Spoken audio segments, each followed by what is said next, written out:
Mwese abo muri groupe bamaso ndongeye kubaramutsa mu izina rya Yesu Kristo umwami wacu. Nitwa Abel Mbonimpa. Ndashimira Imana kubona Imana yongeye kumpa kano kanya keza. Uyu ni wa mwanya rero w'amasengesho Imana yatugiriye neza kugira ngo muri groupe bamaso tugire ibihe byiza byo gusengeranira. Mwene data wewe ufise umutwaro wo gusenga, uyu ni wa mwanya.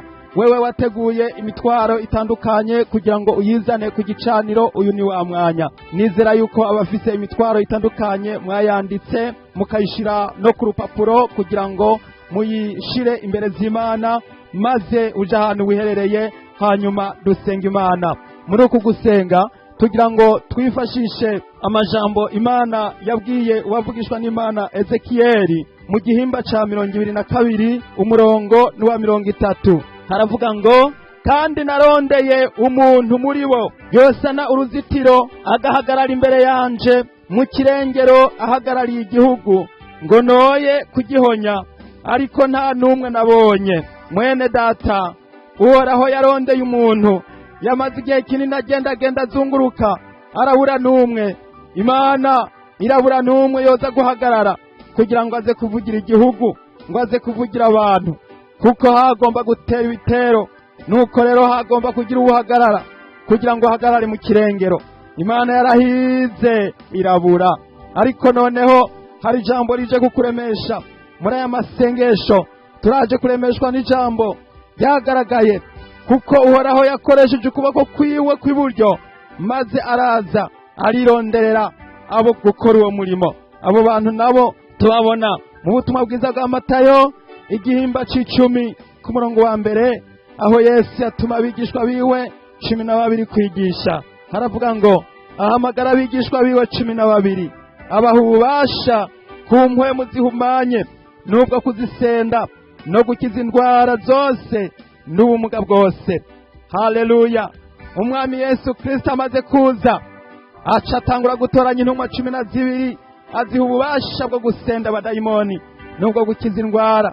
Mwene data, muri groupe bamaso turagomba kugira ngo twakire ubwo bubasha tuhabwa n'umwami wacu Yesu Kristo, kugira ngo dusenge, maze dusengere imitwaro itandukanye. Kandi muri imitwaro itandukanye harimo gusengera ibi bikurikira. Reka turabe ico Yesu Kristo yavuze. Yabwiye abigishwa biwe mu butumwa bwiza bwa Mariko igihimba ca 16. Umwami wacu Yesu Kristo abwira abigishwa biwe, ariko arabatuma mu mahanga, arababwira ngo ku murongo wa 15 arababarira ati, mugende muje mu bihugu byose, mubwira abarimwe bose ubutumwa bwiza. Uwizera akabatizwa azokizwa, ariko utizera azotsindwa n'urubanza.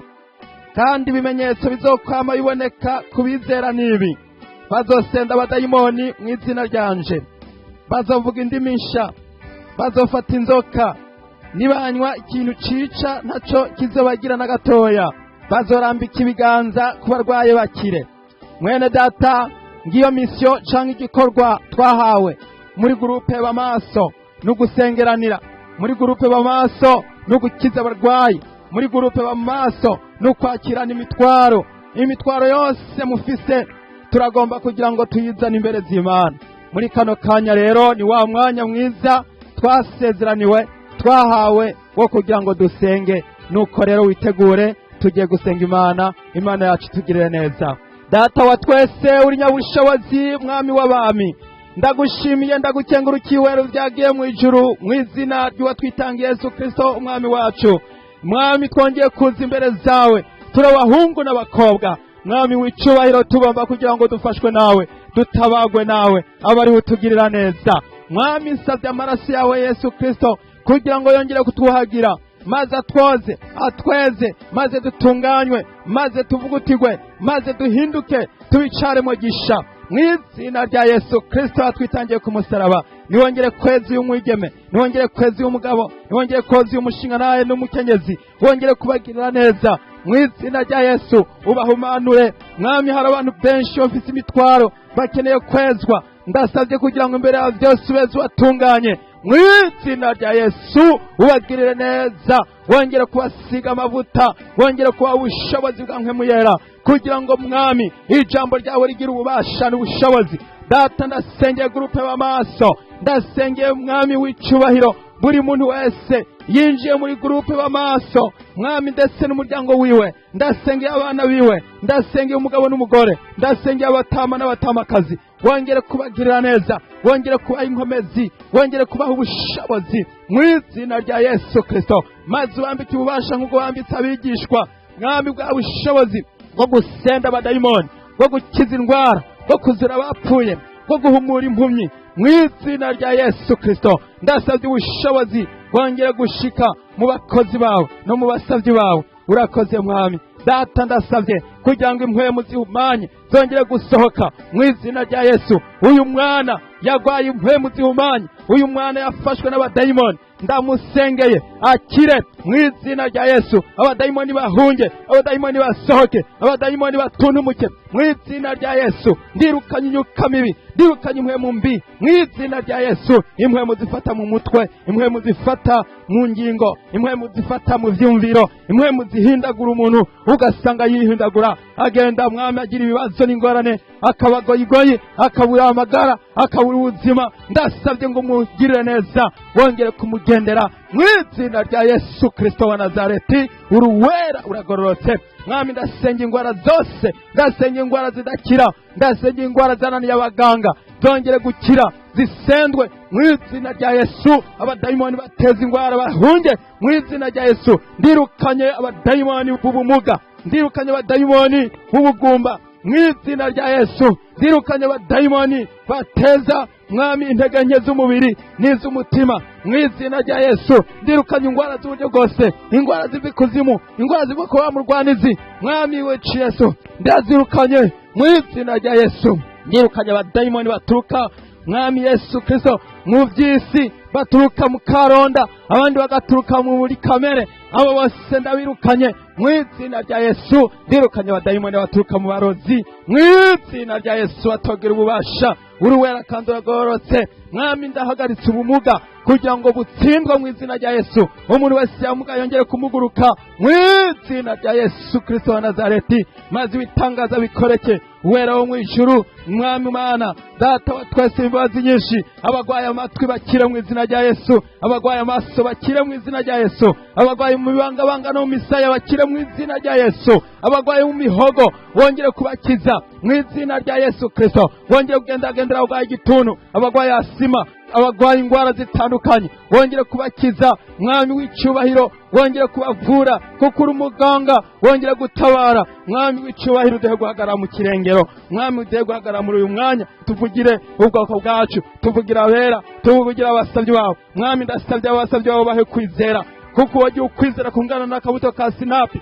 Ashobora mwami kubwira uyu musozi uri imbere yiwe ati yewe wa musozi we shinguka, maze ubatugwe, maze uhunge, maze utabwe hariya mu kiyaga, maze wimuke uja ahantu kure, uva imbere yanje, uve imbere y'uyu musozi wawe, uve imbere y'uyu mukozi wawe. Uyu muntu yasenze, yamaze igihe asenga, ibihe ni byinshi mwami. Ndagusabye kugira ngo mwuzurize ukwizera, umwongere ubushobozi bwo kwizera kugira ngo yizere, amenyeshwe yuko mwami ubushobozi bwawe ari bwo nyine bushobora gukora mwami w'icubahiro. Ndasengeye ugwaruka, ndasengeye abanyeshuri, ndasengeye abari mu mashuri yisumbuye, abari muri za segondere, ndasengeye abari muri kaminuza, ndasengeye abari ko bariga mwami. Harabiga bakeneye kuronka ubwenge buva kuri wewe mwami w'icubahiro. Nubakomeze, nubaha inkomezi. Hari abuze binirivare zo gutanga ku ishuri, hariho abatagirisha batanga ku ishuri, harabirukanywe bitewe n'ubukene. Wabo ndabasengeye mwami, ndasengeye imiryango ikenye, ibuze, ikeneye kuronka ico bafungura, nico banywa, nico bambara. Ndasengeye abapfuvyi n'abapfakazi, wongere kubagarukirako. Ndasengeye abatama, ndasengeye abatamakazi barukwabo bibana batagira ubatunga, abo bose ndabashyize mu biganza byawe. Wera Mana yo mu ijuru, ndasengeye imiryango ikenye, ndasengeye abakene, ndasengeye abatishoboye, ubagaburire, ubaha umutsima wa buri munsi, ubaha ico barya n'ico bambara, ubaha ico kunywa n'ico kwambara mu izina rya Yesu Kristo mwami. Ndasengeye abana b'inzira n'ababebe n'abakiri batoya bakeneye kubona ubufasha, bakeneye kubona mwami ico bonka, iyo kuko haraho bagenda gushaka kugira ico bonka bakabura muri nyina, kuko mwami Yesu bataronka mwami Yesu Kristo bya byunyunyu na zasanganye ngaburo na wa mutsima kugira ngo bahabwe imbaraga. Ndasengeye ugwaruka abakiri bato ubagendere ubagirire neza. Wera wo mwijuru Mana isumba byose, izina ryawe rihabwe icubahiro. Uri wera kandi uragororotse Mwami. Ndasengeye abakene n'aboro mu mitima yabo, kuko ijambo ry'Imana rivuga ngo ubwami bwo mwijuru ni ubw'abameze batyo. Mwami ngo hahirwa bafise inzara n'inyota byo kugororoka, kuko ubwami bwo mwijuru ari ubwabo. Hahirwa barondera Imana mu mitima yabo. Ndasengeye abakene, ndasengeye aboro, ndasengeye abatishoboye, ndasengeye abanyarucari, ndasengeye abanaho nikora, ndasengeye bamwe bakeneye gufashwa, bafashwe mu buryo bw'impwemu ndetse no mu buryo bw'umubiri. Mwami aho ugeze ibintu byose biradadanuka, aho ugeze ibibazo birakemuka, aho ugeze ingorane ziratorerwa umuti. Mu izina rya Yesu Kristo ndagushima Mwami. Urakoze Yesu Umunyanazareti, uri igitandara, uri Imana y'ubushobozi, uri wera kandi uragororotse Mwami w'abami. Ndongeye gusengera abari mu munyororo, abari mu gasho, abari mu pizo. Mwami Yesu bamwe bapfungiwe hariya bakeneye ikija kubakwitirako, bakeneye uja kubaraba, bakeneye ubagendera, bakeneye ubavugira, bakeneye ubaburanira, barakeneye umwavoka, barakeneye umuvugizi. Mwami wongere kubavugira, wongere kubatabara, wongere kubagenderera, maze abari bo babera umucamanza. Urakoze Yesu Databuja wera Mwami w'icubahiro. Ndasengeye abari mu bitaro, abari kwa muganga. Mwami Yesu, hari bamwe badafise ico kuriha, hari bamwe badafise ico gutanga. Mwami hari abadafise uburyo bwo kwivuza. Mwami hari abakeneye kuvugwa, hari abakeneye gukira, hari abo byananiranye, hari abo muganga yahebuje, ariko abo bose ndasabye ngo bavure maze bahaguruke bakire mu izina rya Yesu. Batambe batarike, abagendera ku masheze hurante wongere kubakiza mu izina rya Yesu. Abagendera ku bibando wongere kubita, maze bahagarare bashinge intahe, batazire, bagushime, bagukenguruke, wongere gushinga intahe no kwamamaza. Ndasabye ibitangaza bikoreke mu izina rya Yesu Kristo. Uri wera Mana uragororotse, Mana y'ubushobozi, uri wera, uri Imana igira neza. Ndasengeye abakeneye ubutabazi bw'uburyo bwose, ndasengeye abakeneye Mwami Yesu Kristo gukizwa no kwezwa no kugororoka. Ndasengeye abari mu ngorane zidasanzwe, ndasengeye Mwami abari mu bihugu bikeneye gutabagwa, ndasengeye abafashwe mpiri, ndasengeye abagize unyagano, ndasengeye Mwami abari ngo barakoreshwa mu buryo bw'ubucakara, wongere kubabohora mu izina rya Yesu. Ndasabye ngo izina ryawe rishike hariya, rishike ku bantu batishoboye, rishike ku bantu bari kure, abari kure n'abari hafi, wongere kubagirira neza Mwami w'icubahiro. Ndasengeye Mwami abari mu bihugu bigeramiwe n'iyi ngwara, maze bigatuma bariko barahatwa, bahatirwa yuko bategerezwa gutegwa inshinge ku nguvu. Mwami abo bose, Mwami Yesu amushe kimwe n'abafise ibibazo by'ingorane, bibaza bati biragenda gute. Mwami w'icubahiro ubahe gushinga intahe nk'iyo wahaye Shadraka na Meshaki na Abedunego. Wongere guhagarara mu bushobozi bwawe, wongere guhagarara mu nkomezi zawe.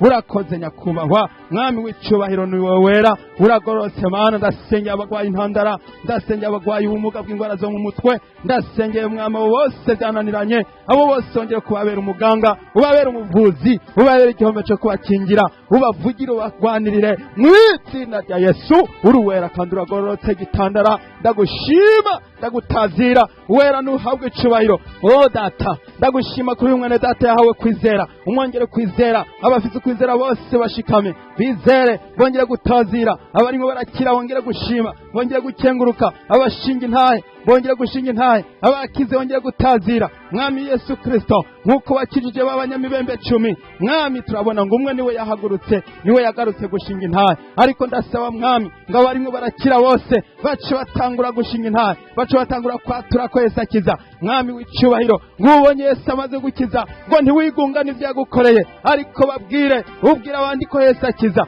Nico gituma Mwami misi yo twahawe niyo gusengeranira, kandi misi yo twahawe niyo kwamamaza ubutumwa bwiza bw'ubwami, kuko ubwami bwawe bugiye kuza, kuko ugiye kuza kwima ingoma yawe. Turasabye Mwami kugira ngo usuke ubushobozi bwawe n'ububasha bwawe n'inkomezi zawe mu ishengero ryawe. Yesu mukunzi, Yesu ntabwo icubahiro. Ndasengeye umuntu akeneye kwizera, umwongere imbaraga, umwongere ubushobozi, umwongere ububasha, kugira ngo yongere gushingira intahe, yongere kuvugira, yongere kwaturira, yongere kugushimira, agutazire mu mahanga no mu makungu ubushobozi n'inkomezi n'icyubahiro ububasha n'ivy'Imana yacu.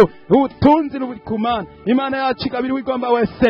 Mwami w'icyubahiro, ijambo ryawe riravuga ngo mwanze mwitwararike ivy'ubwami bw'Imana n'ukugororoka, hanyuma ngo ibisigaye muzovyongerwa. Mwami ndakwinginze, abitwararitse ubwami bw'Imana ubongere bya bindi bikenewe, navyo nyene barabikeneye Mwami, kugira ngo bibafashe gukorera no gushingirana no kwaturira abakeneye gukira, abakeneye gukizwa, abakeneye kuronka abana, abakeneye kuronka ibibondo, abakeneye guhabwa ubushobozi bwo gutunga urugo, bongere kubagenderera mu izina rya Yesu. Maze Mwami ibishingana bizoza biturutse muri aba bantu bize bitume n'abandi benshi bubakwa, n'abandi benshi bumva ubushobozi bongera kunaguka. Mwami ndasengeye Mwami abari ko barakora Mwami bishobora kubatunga ubihezagire, abakeneye kuhabwa imigisha muri byose ubagirire neza Mwami, ubahe kuroranirwa muri byose. Ibyo umuntu mukozi wawe ariko arakora ubihezagire Mwami. Ijambo ryawe riravuga ngo ibyo muzokora ko byose bizaba bihezagiwe, kandi aho muzoshinga ikirenge hose ngo ndahabahaye. Mwami w'icyubahiro, kubizera byose bifataniriza hamwe kutuzanira ibyiza. Ndagushima kubikoze, ndagushima ko wihesha icyubahiro, ndagushima abantu babo hose, ndagushima abantu bakize, ndagushima abantu bagiye kugushingira intahe, ndagushima abantu bagiye kwatura, ndagushima abantu bagiye gushima Imana, ndagushima Mwami. Yesu, abari kure n'abari hafi, ibitangaza n'ibimenyetso bigiye gukoreka mu izina rya Yesu, ngo ibimenyetso bizokwama biboneka mu bizera. Mwami Yesu, turongeye kurambika ibiganza ku bagwaye bakire mu buryo bw'impwemu, turongeye gusenda abadayimoni mu izina rya Yesu mu buryo bwa mpwemu, turongeye gusengera umuntu ari kure, nubwo ari kure Mwami, ari kwisengesha umushikeko mu izina rya Yesu. Umugenderera hajya hari mu cyumba, wongere kumuvura no kumukiza mu izina rya Yesu, wongere gukiza, wongere gusenda abadayimoni bafashe ujya muntu bakamutera Mwami kugwara indwara zo mu mutwe. Ndasengeye ujya mu kanyazi Mwami w'icyubahiro, maze be n'umugabo wiwe ubahe gutora inyishu y'ikibazo, ubahe kubakemura ibibazo by'ingorane bamaze nk'imyaka n'iyindi, wongere kubagendera no kubagarukira ko mu izina ry'uwatwitangiye. Uruwera Mana uragororotse, ewe gitandara Mwami w'abami, ndashimye ndagukengurukiye. Uruwera kandi uragororotse Mwami, nushimwe, izina ryawe niryubahwe, ni mu izina rya Yesu Kristo umwami wacu, amen. Umaze kumva yuko yagira ubuntu agakorerwa igitangaza, ntiwibagire gushingira intahe abandi kugira ngo babwire yuko uyu Yesu akiza, akora ibitangaza, yuko ashoboye. Yesu yakora ibitangaza mu gihe cy'intumwa, arashoboye. Uyu Yesu yatumye abigishwa be kwigisha, akabatuma mu mahanga. Natwe muri gurupe b'amaso yaradutumye kugira ngo natwe dukoreshe ibyiza, twongere guhagarara muri iki gikorwa Yesu yaduhaye, maze dusengeranire, dushinge intahe, tuvuge ubutumwa bwiza, duhamagara abantu kuza kuri Yesu. Nuko rero mukomere, mushikame kandi muramirize, umwami wacu Yesu Kristo ari ku ngoma. Yesu abahezagire.